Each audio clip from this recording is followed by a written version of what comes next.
And I'm Jane. And we're SpielMill. Yeah. Yeah, we are. And we decided to do the mid-year challenge. We've seen a bunch of them. The three that come to mind right now are Foster the Meeple, Box Meeples, and Tea and Board Games. Yeah. And this was started by Roll and Reggie. Nobody tagged us, but Box Meeple and Tea and Board Games very thoughtfully put it out to the universe. So I tagged you. Tagged you. So we're gonna do ours. So getting started, what was your favorite board game that we played today played this year, so far this year, first 6 months, that was new to us? You asking me first? I'm asking you first. I'm going to go with Marrakesh. This was from a Stefan Feld game. We did Feld Fest 2023. Woo! Woo! And what that is we played all our Feld games. We have a bunch of them. Yeah.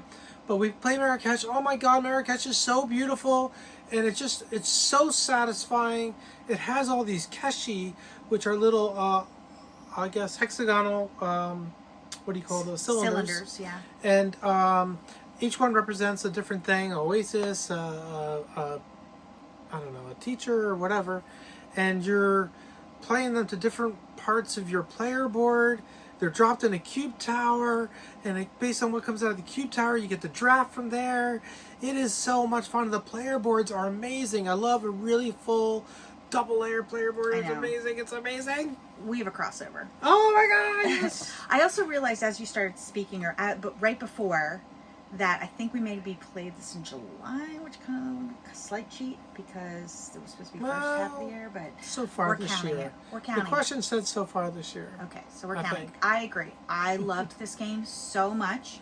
There's another video we're going to post about our Stefan Feld Fest. Feld Challenge. Yep. And we played one of the other new city collections first. I was like, this is so good. Oh my God, this is amazing. I'm blown away.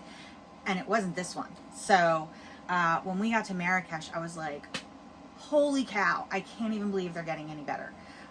It is so satisfying, so much fun. Like you said, there's a cube tower, so there's that super tactile thing with the keshis. But then there's also the challenge, the puzzle of where are you going to put them? How are you going to build your engine? Exactly. Oh, it is so good. So good. So good. So good. And the only negative I have of the games, I want it to last a little bit longer. I feel like it ends just a touch early. And we have games like this, like Wingspan, that we kind of elongate. And we didn't come up with a house rule for this one, but it could. But we could. And the other negative I will say is that in a two-player game, you're not dropping as many of the keshi in the tower. So not as many come out, so you don't get as many duplicates to draft. And I think as you would in a 3 or 4 player game, and we play 2-player mostly, but I think it'd be nice to see if there is a way to dummy seed I bet you could. the tower a little bit, just to make that draft a little more interesting. Yeah, I think we could. I was just thinking about that actually when you started talking about that we could come up with a way to sort of fix that to make it just a little bit more interesting for a 2-player. Because that was the one little disappointing aspect of it. Yeah. But what a great game. Fantastic. So way to go, Stefan Feld. Yeah. Masterpiece. So yeah, all right. So the second question is, what is your most played? I'll go first on this one. Okay, although I think we're going to have a super crossover here.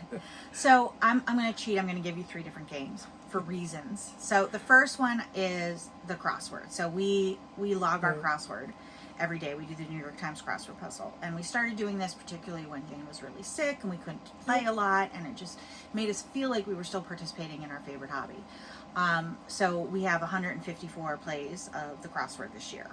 You probably have more than me because you kept our streak going. Didn't write down my numbers, but I should have. I know that you have more than me because while I was traveling, you kept our streak alive and did the crossword without me. I did it on my own. Yeah. Quest calendar is second. That's a daily puzzle or a daily.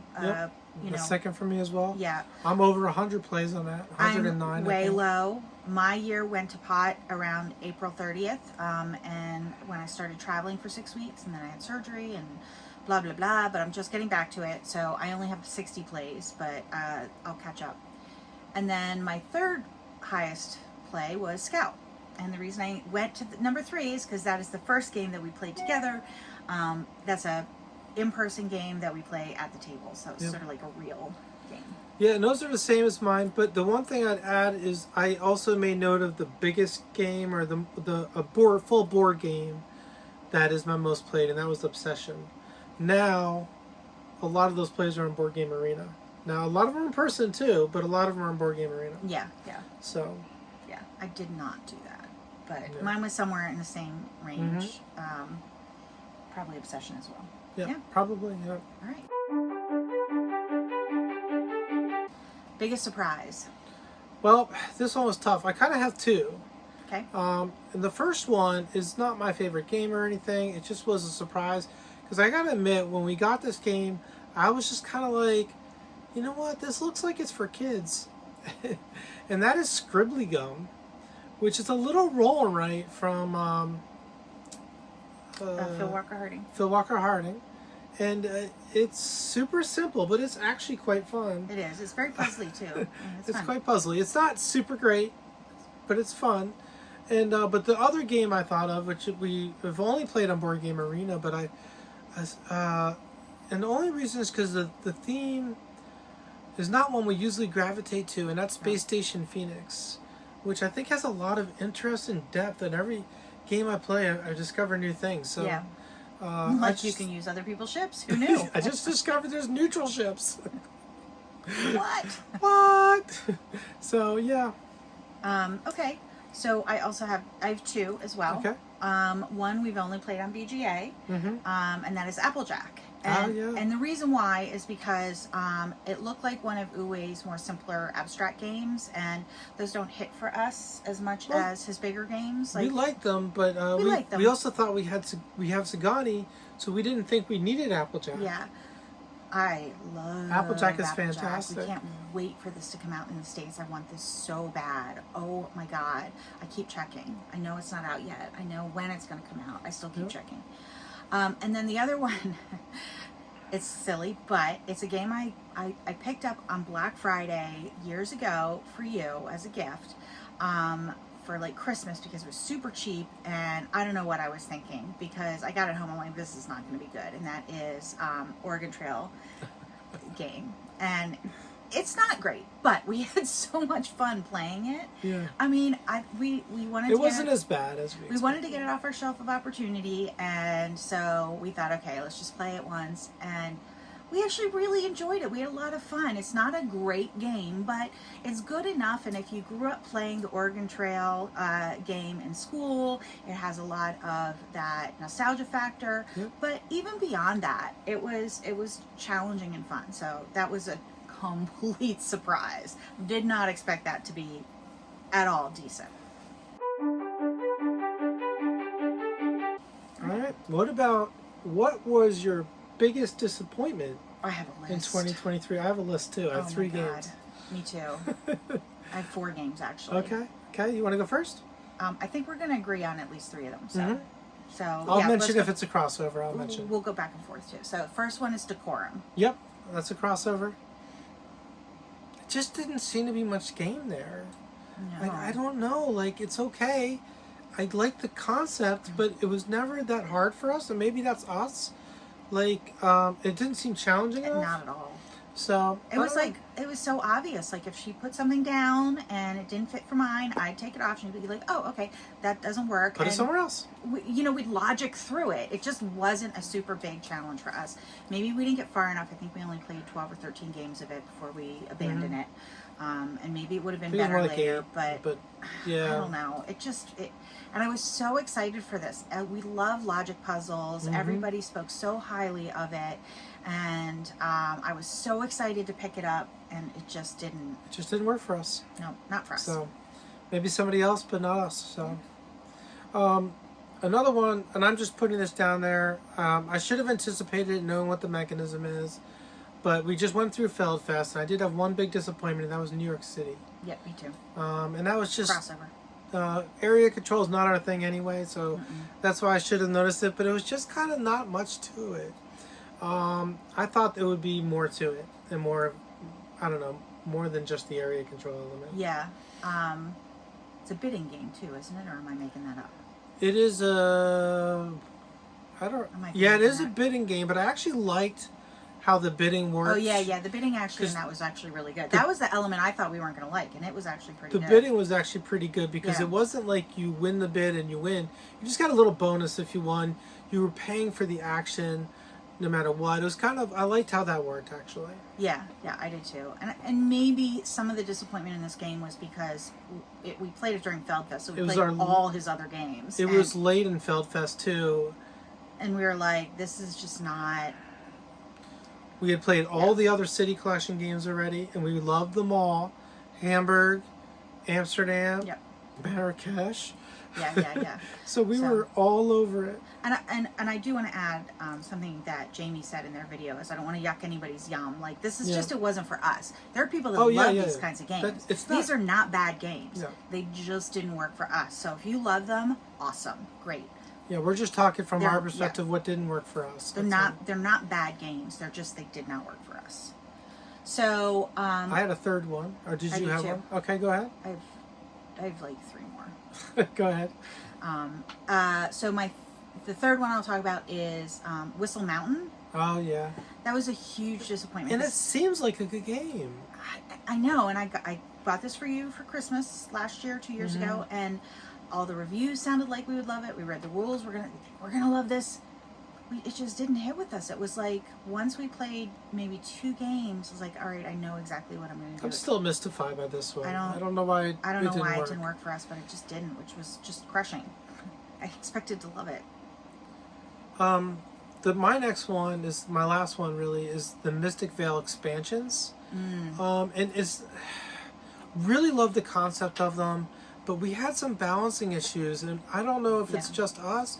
I still don't know if it's just us or the games, but that's all. It just didn't balance right for us, and so we kind of got frustrated with them.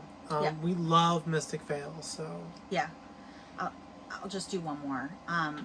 And this was, again, I'm not yucking anybody's yum. It's a good game. It was a fine game. I think we even kind of liked it. It just...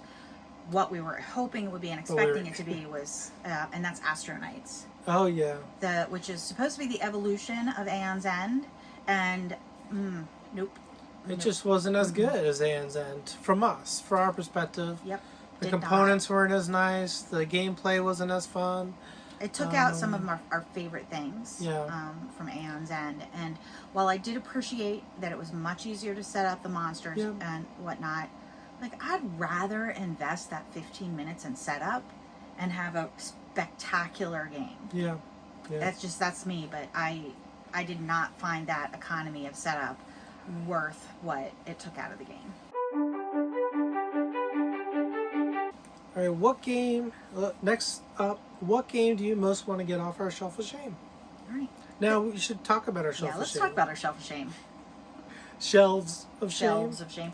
We have a lot of unplayed games, and part of the reason, not all of it, but part of the reason is you got really sick.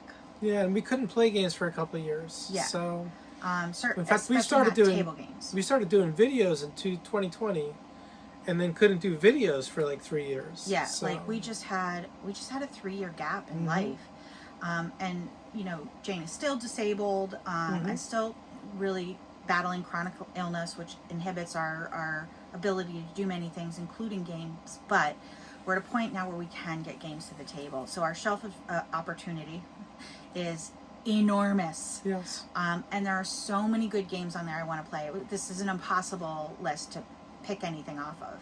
I did have one game, though, that I think for me we got just before we stopped playing games.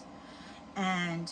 well, to move at the top of the list. And for that reason, it was like we were plowing through games, right? And we bought this game. It wasn't a Kickstarter or anything. It was one that we were like, hey, we should get that. And I thought we were going to get it to the table, and we didn't. And that's Pret-a-Porter. Oh, yes. Yeah. Oh, I didn't think of that one. So that's good. For me, for some reason, to me, that one is really symbolic of that gap, that life gap. I really want to play it. I love the theme.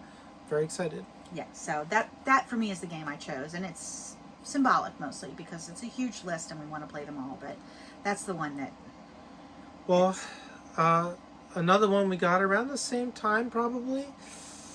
I think it was a Kickstarter though. We did we got it off Kickstarter, and that is Vindication. That was one I really am excited to play. Yeah. And we haven't played. Yeah, there's a lot. I saw that actually when you were scrolling through, and I decided not to rethink my choice because there were so many games. Yep. I did see Vindication. All right, so next up, and again, we could have come up with a gazillion games, but those are the ones. Like, I thought of Dead Reckoning is one that's high on my list. But, you know, any of the Kickstarters that we were super excited for that Frosthaven arrived. is high up on the list. Yeah.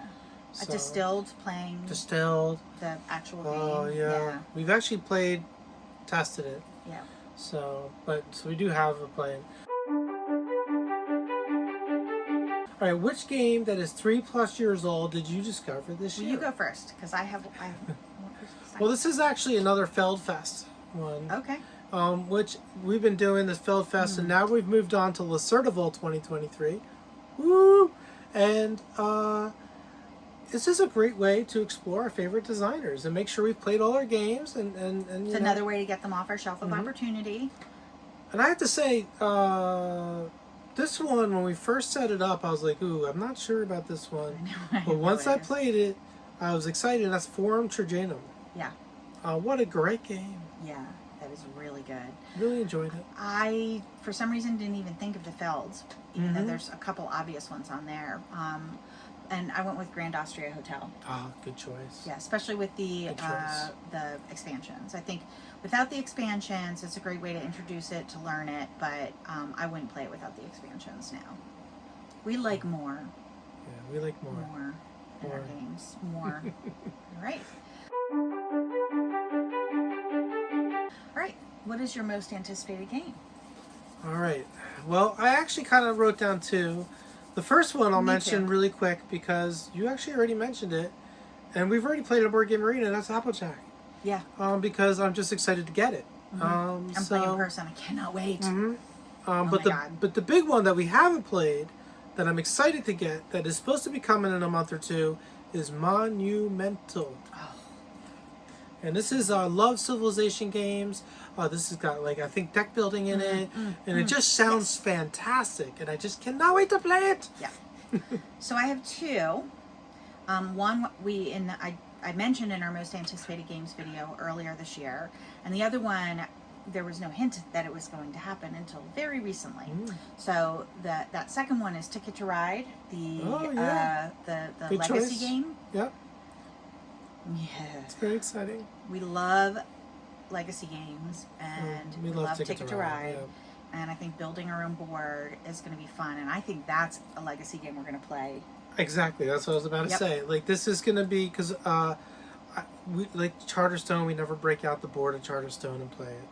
I don't know that we will with Clank Legacy. I'm not sure. Yeah. But we absolutely, I think, will break out the Ticket to Ride when it's done and play it, because we like to do these weekends where you play just a bunch of different Ticket to Ride maps. 100%. And it's perfect for that. Yeah.